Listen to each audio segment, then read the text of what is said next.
Le droit, tout droit par ceux qui le font, qui le défont, qui le défendent. Bonjour à toutes et à tous et bienvenue dans le neuvième numéro de cette émission de décryptage et d'analyse de certaines thématiques de droit, une émission mensuelle réalisée en partenariat avec l'Ordre des avocats au barreau d'Épinal. Ce mois-ci, nous nous intéressons au droit de l'urbanisme, c'est-à-dire le droit qui encadre et régit les divers aménagements des espaces, qu'ils soient publics ou privés, ainsi que ce qui peut y être construit dessus, dans quelles limites et avec quelles contraintes éventuelles. Tout cela avec de nouveaux enjeux auxquels le pouvoir public et particulier sont désormais confrontés, ceux engendrés par le réchauffement climatique, emplacements dangereux, accès et disponibilité de l'eau, changeante. Avec nous en plateau pour parler de tout cela, notamment à partir de certaines de vos questions, Yanis Zoubedi de Fer, bonjour. Bonjour. Vous êtes avocat au barreau d'Épinal, et Jean Géhin, bonjour. Bonjour. Également avocat au barreau d'Épinal. Messieurs, question d'ordre un petit peu général dans un premier temps.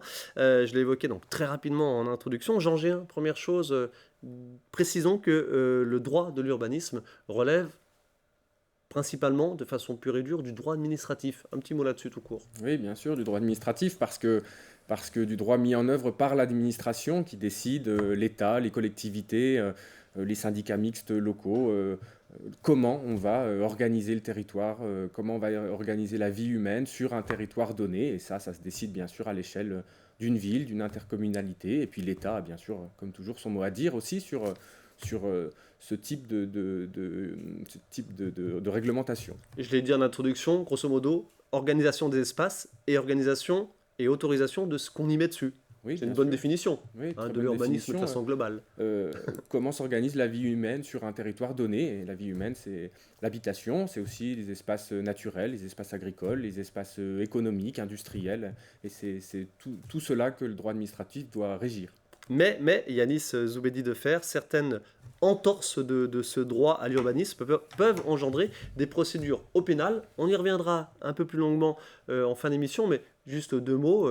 Procédure pénale éventuelle de ce droit de l'urbanisme, évidemment, qui dépend du droit administratif. Oui, vous avez totalement raison, puisque l'autorisation d'urbanisme, le permis de construire, est par définition la levée d'une interdiction de construire donnée par l'administration. Et si on n'a pas requis ces autorisations, on s'expose à des sanctions pénales qui sont relativement lourdes, puisqu'on peut être condamné à une peine d'amende allant de 1 200 € à un montant qui ne peut excéder 6 000 € par mètre carré construit illégalement. Par mètre carré. Par mètre carré, effectivement. Et dans d'autres cas, une amende allant jusqu'à 300 000 €. Et en cas de récidive, une peine de 6 mois d'emprisonnement outre l'amende.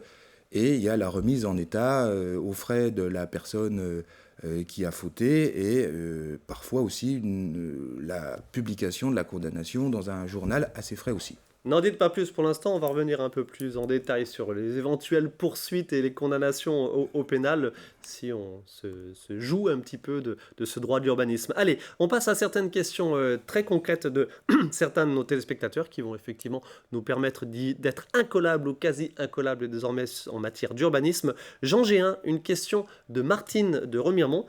Quelle est la différence entre le plan d'occupation des sols et le plan local d'urbanisme ? Abréviation, le POS et le PLU. La différence. Le POS et le PLU, l'un succède à l'autre. Il y avait des plans d'occupation des sols sur un certain nombre de communes. Ils ont disparu. N'existent plus aujourd'hui, les plans d'occupation des sols. Ils sont remplacés par ce qu'on appelle les plans locaux d'urbanisme. Et quand on parle d'urbanisme, il y a beaucoup d'acronymes. Petite recherche évidemment, on entend aussi parler de PSMV, les plans de sauvegarde et de mise en valeur, ou encore le RNU, le Règlement national d'urbanisme.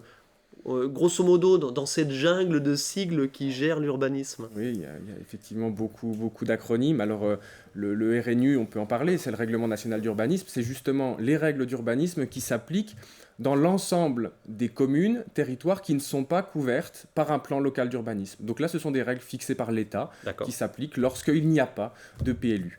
Le plan de sauvegarde, et d'ailleurs il y en a un à Épinal, valeur patrimoniale, depuis le 18 mars 2024, qui vient d'entrer en vigueur. C'est tout récent. C'est tout récent, c'est lorsqu'on veut renforcer la protection, par exemple, du bâti existant, qui a un intérêt architectural, patrimonial. Donc le droit de l'urbanisme, c'est vrai que c'est au carrefour de plein de réglementations. L'environnement, l'organisation de la construction, l'architecture, la protection du patrimoine, la protection des enjeux économiques. Un petit mot aussi sur les SCOT, on en entend souvent parler, les schémas de cohérence et d'organisation territoriale. Oui, alors il y en a un bien évidemment dans les Vosges aussi, c'est un syndicat mixte qui est à l'origine de tout cela. Ça vise à l'échelon du dessus, c'est-à-dire le plan local d'urbanisme doit être compatible avec les orientations fixées par le SCOT. Donc c'est un rapport de compatibilité. Le SCOT ou les SCOT, il y en a plusieurs. Il y en a plusieurs, il y en a un dans les Vosges, Vosges centrale, il y en a d'autres sur le territoire communal, et c'est à l'échelle, vous comprenez bien, qui dépasse par exemple l'Épinal, à une échelle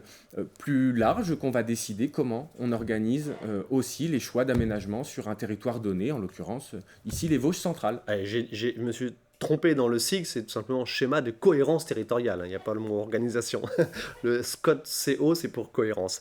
Allez, en détail, Jean Géin, pardon, vous avez évoqué le PLU. Il y a des communes qui ne sont pas adhérentes, qui ne possèdent pas de PLU sur notre département, c'est le cas? Oui, oui, bien sûr. Enfin, des communes ou interco, quoi, parce qu'il y a aussi Oui, les alors PLU au niveau intercommunal. la compétence, elle est intercommunale aujourd'hui pour les PLU, qui s'appellent des PLUI, Ouais. comme on appelle cela maintenant. Mais oui, bien sûr, il y a des communes qui ne sont pas couvertes par des plans locaux d'urbanisme. Et donc N'est-ce qui pas une sont- obligation? Ce n'est pas une obligation D'accord. et qui sont régies par le règlement national d'urbanisme. Ok, deux, trois éléments de base intéressants. Yanis Zoubedi de Fer, quelles sont les différentes zones, les différents zonages d'un PLU justement? Alors, on a préparé un petit tableau. Il y en a de nombreuses, hein. Je sais pas, peut-être une quinzaine, une vingtaine, mais elles sont regroupées grosso modo en 5 grandes zones qu'on va voir, à savoir urbaine, zone à urbaniser, zone économique, zone agricole, zone naturelle. C'est plus ou moins bien résumé? Vous avez Grosso bien, modo, hein. voilà, bien résumé. Alors évidemment, l'urbanisme, hein, ça vient de urbs, la ville en latin, et la zone U, c'est une zone déjà construite, desservie par les équipements publics, c'est-à-dire les réseaux, les voies de communication. Et puis là, bah, on peut, d'une manière générale, construire sans trop de difficultés, mais en respectant évidemment les critères de construction déterminés par le règlement du PLU qui vise la zone U. Mhm. La zone à urbaniser, c'est une zone, c'est la zone AU qu'on envisage, que le pouvoir politique envisage d'urbaniser dans un temps postérieur à l'élaboration du plan local d'urbanisme. Elles sont souvent situées à proximité de la zone U. Et puis, généralement, sur ces zones-là, on met en place ce qu'on appelle des orientations d'aménagement de programme. C'est par exemple, là, on va faire une ZAC. Les élus disent, bah, dans tel endroit, à l'horizon 10-15 ans, ça serait bien de faire un écoquartier. Donc on va prévoir, ou un gros lotissement, et on va travailler avec des entreprises publiques, des entreprises privées. On Quel va aménager type de bâtiment, d'habitat on veut mettre dessus? Oui, par exemple. Et puis, mais là, on se donne le temps de la réflexion. Ok. Et puis, il y a les zones agricoles. Alors là, on les classe lorsque la zone en question a un potentiel agroéconomique, finalement, agronomique, biologique ou économique. Et là, on n'y construit que des équipements nécessaires au développement de ces activités ou des annexes aux constructions déjà existantes. Et puis, À savoir, je me permets une petite parenthèse, effectivement, c'est pour ça que bien souvent, même en pleine campagne, à côté d'une exploitation agricole, on peut voir une maison qui se construit. C'est la maison qui est attachée à l'exploitation agricole. exactement. Hein, c'est pas la maison de monsieur et madame tout le monde, attention. Exactement. Et ensuite, on y voit, là, on distingue la zone naturelle et forestière que l'on protège en raison de la qualité des sites, du milieu naturel, des paysages. Mais s'il y a aussi l'existence d'une exploitation forestière, eh bien, on la classera dans cette zone. Et puis aussi, c'est pour la préservation vis-à-vis de certains risques, notamment le risque de crue.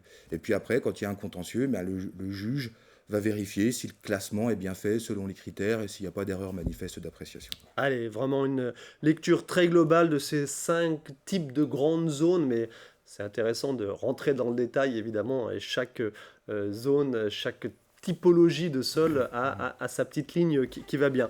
Allez, Jean Géin, on rentre dans le vif du sujet, si je peux me permettre. On va parler bien sûr de permis de construire, de permis d'aménager. Question de Xavier. comme par hasard, qui habite Gérardmer. Je crois qu'il y a une petite actu du côté de Gérardmer.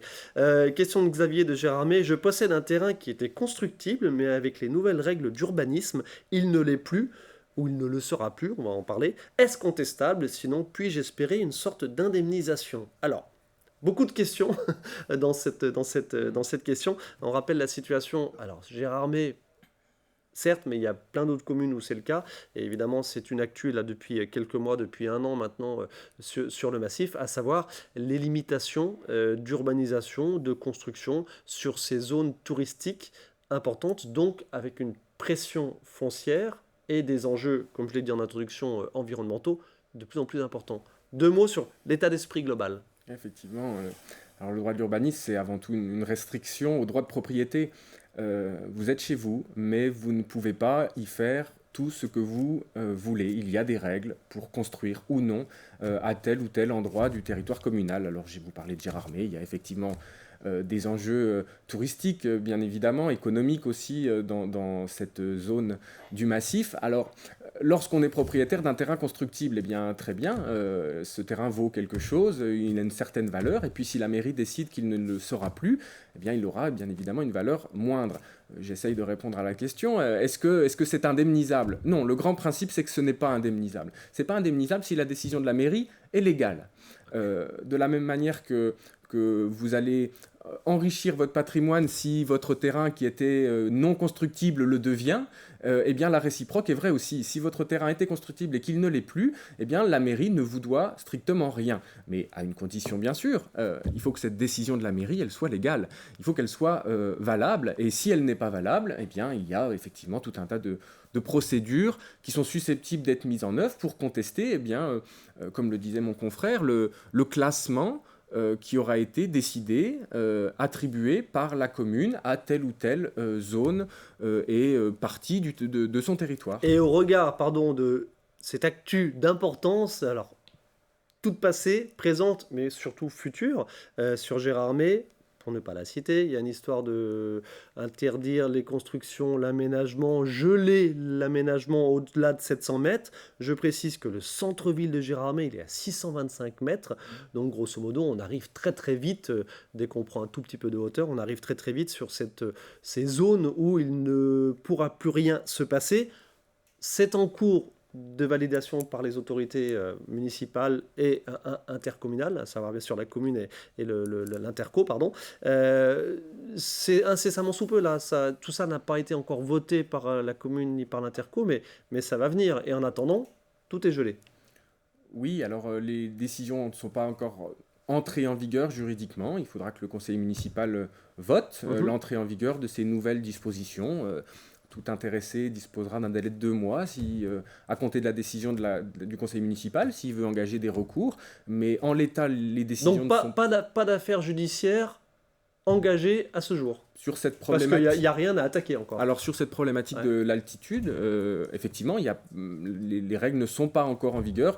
Il y a quand même des autres enjeux d'ores et déjà actuels, à savoir que si vous déposez aujourd'hui un permis de construire au-dessus de cette limite envisagée dans le futur, eh bien, la mairie pourra, par exemple, vous dire je sursois à statuer, je n'examine pas tout de suite votre dossier de permis de construire. Dans un délai? Dans un certain délai. Votre dossier peut être figé jusqu'à 2 années. Ok, on retient 2-3 mois pour donner une décision à un permis de construire ou pas. Ou s'il n'y a pas de décision publiée, c'est accord tacite. S'il y a décision, c'est dans les 2 mois. Et cette décision peut être un gel pendant 2 ans. Oui, et une petite précision, quand votre permis de construire concerne une maison individuelle, le délai dont dispose l'administration pour répondre à votre demande n'est pas de 3 mois, mais de 2 mois. Et merci, très bien. Allez, les choses sont claires. Yanis Zoubedi de Fer, question qui s'en rapproche de tout cela, mais on aura encore beaucoup de choses à dire par rapport à l'urbanisme sur le massif, mais on va passer à autre chose. Question de Jean de Chantraine, Jean de Chantraine qui nous pose la question: quelle est la différence entre un permis de construire et une déclaration préalable de travaux? J'ai cru comprendre qu'il y en a qui se contentent d'une déclaration préalable de travaux, puis qu'en fait font des vraies constructions, c'est ça?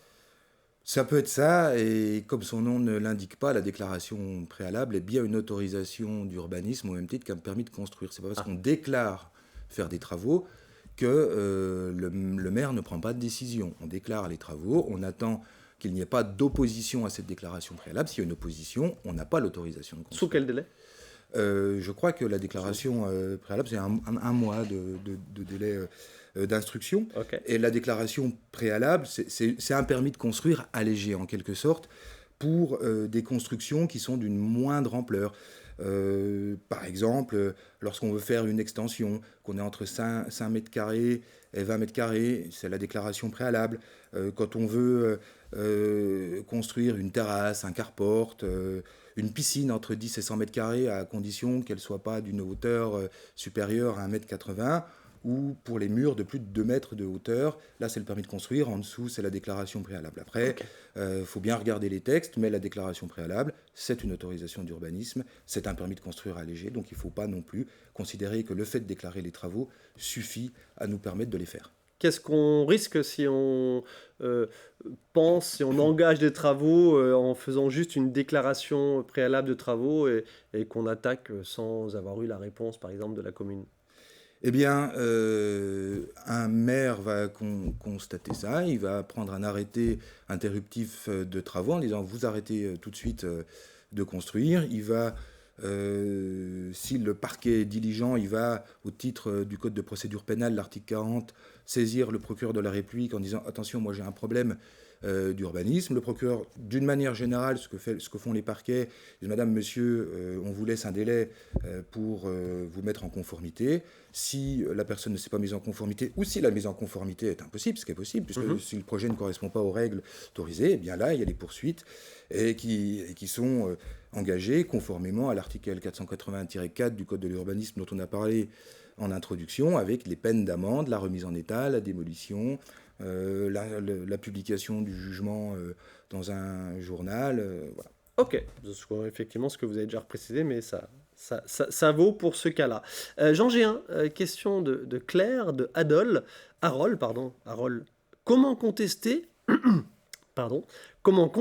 l'attribution d'un permis de construire à un voisin ? Vaste question. En premier lieu, il faut, comme toujours, déjà savoir de quoi l'on parle. Donc ce permis de construire du voisin, la plupart du temps... Comment on en a connaissance, on voit un panneau d'affichage qui arrive sur le terrain, on voit parfois 100 panneaux des travaux qui commencent. Eh bien, à ce moment-là, le réflexe premier, c'est d'aller en mairie, puisque le dossier du permis de construire, il est consultable par tout intéressé. C'est-à-dire qu'en votre qualité d'administré, de voisin, d'habitant de la commune, vous pouvez aller en mairie et dire « il y a un projet à tel endroit qui porte le numéro X, Y, je voudrais obtenir la copie de cet entier dossier ». Et cet entier dossier, il y a l'ensemble de ce qu'aura demandé à la mairie celui qui construit, un formulaire, des plans, des notices, et puis vous aurez à ce moment-là entre les mains un permis de construire, le dossier de permis de construire avec l'arrêté du maire qui autorise cette décision. Et bien, comme toute décision administrative, si vous estimez qu'elle est illégale, qu'en réalité le maire n'aurait pas dû donner le permis de construire, eh bien vous disposez d'un délai pour engager des recours, soit vis-à-vis de la mairie, soit vis-à-vis directement du tribunal administratif. Chez nous, c'est Nancy qui est compétent, eh bien, pour contester la décision par laquelle le maire a délivré le permis de construire. Délai de combien, grosso modo ? 2 mois, avec tout un tas d'obligations et de choses-trappes administratives, des entre guillemets pièges qui se mettent sur le chemin. Donc il y a des obligations d'envoyer votre recours aussi à celui qui fait les travaux, sinon votre recours n'est pas valable. Donc tout un tas de dispositions particulières aussi pour protéger ceux qui construisent. Et au regard évidemment de la complexité éventuelle du dossier, avoir recours à un avocat, ça peut être intéressant bien sûr, dans le sens où le droit, ça s'interprète aussi. Et il peut y avoir des lectures des textes réglementaires, Jean Géhin, qui peuvent être diverses, qui peuvent être contestables. Oui, bien sûr. Et puis l'avocat, c'est le professionnel du recours, de la procédure, du procès.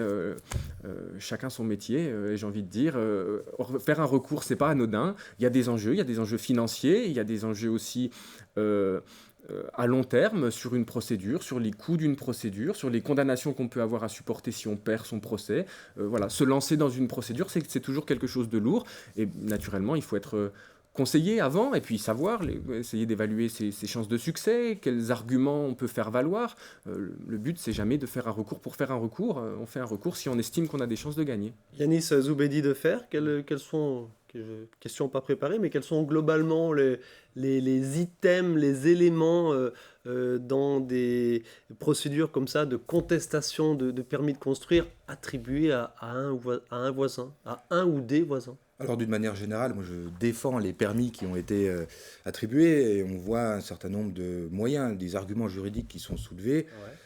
C'est les règles de ce qu'on appelle les règles de prospect, de distance par rapport à la limite séparative, les règles de... À savoir qu'ils sont de... Alors ça dépend. J'ai en tête le 4 mètres de façon très grand public. Alors on peut construire soit en limite de propriété, soit la moitié de la hauteur de la façade mesurée à l'égout de toit ou dans le cas d'un mur pignon au sommet de ce dernier avec un minimum de 4 mètres, mais ça dépend. Et justement, les moyens qui sont soulevés, c'est le plus, il dit ça, mais regardez, par exemple, là il y a une avancée, alors est-ce qu'on prend la façade, est-ce qu'on prend le balcon pour mesurer la distance? Et c'est un débat qui va s'instaurer devant le juge qui a lui aussi beaucoup de possibilités, parce qu'il peut dire effectivement, bon là, c'est pas conforme, je vous laisse un délai pour modifier votre projet.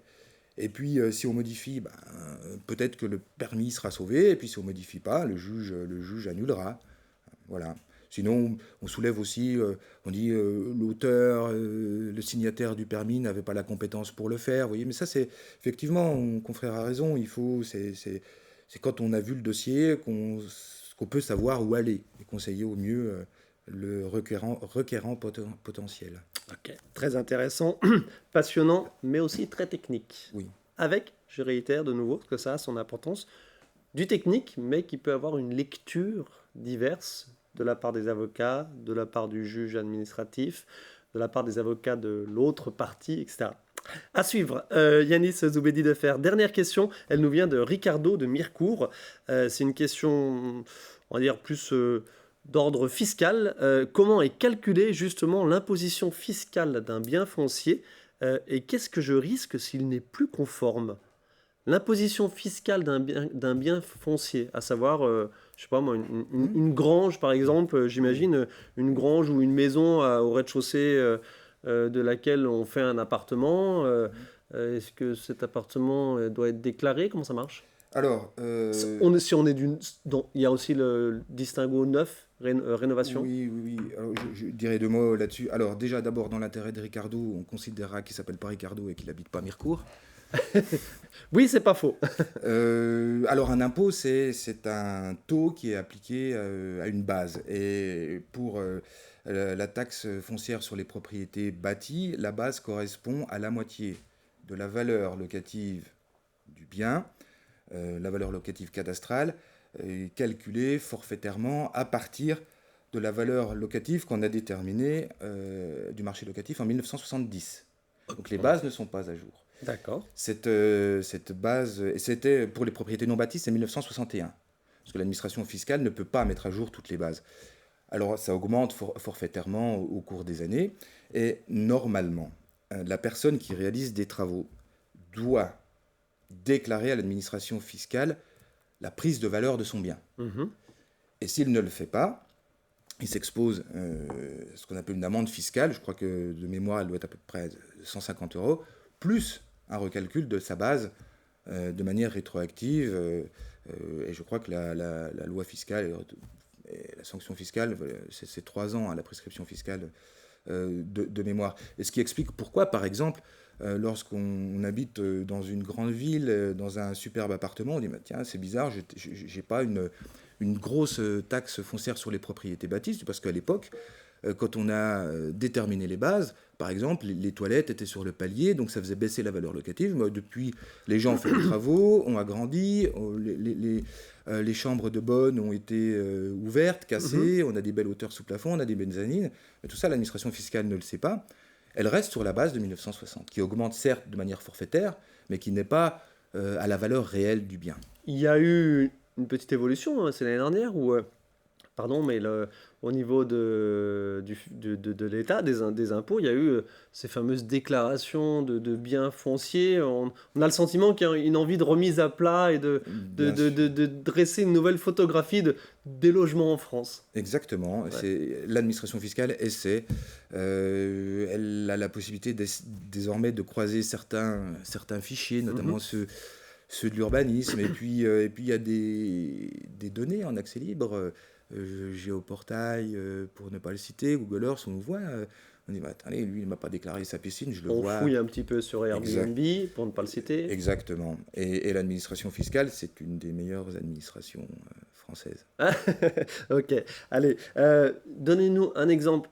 Alors, c'est un peu excessif, mais tout rapide. Vous avez travaillé sur un dossier à Nancy où on imagine carrément, ça a été jusqu'à la déconstruction d'un étage. Oui, alors c'est un ancien dossier dans la région de Nancy, puisque nous sommes tenus au secret. Effectivement, les gens avaient construit sans aucune autorisation, et puis on nous a saisis et nous avons fait le nécessaire. Le parquet nous a suivis et la personne a été obligée de déconstruire tout un étage. Donc, par rapport au risque éventuel, pardon, on a évoqué les amendes, et ça, on est sur la remise en état La remise en qui état. peut coûter très cher. Qui peut coûter très Une cher, qui est aussi déconstruction. une sanction pénale, qui est ordonnée par le juge pénal. Ok, messieurs, merci beaucoup pour votre participation à cette émission. On aurait eu encore de nombreux éléments à détailler sur le droit d'urbanisme, voilà, mais je pense on en a dit quand même pas mal, notamment sur tout ce qui est autour du permis de construire. Merci beaucoup, bonne continuation. Merci à vous. Merci à vous de votre attention. On se retrouve une prochaine fois pour une nouvelle émission.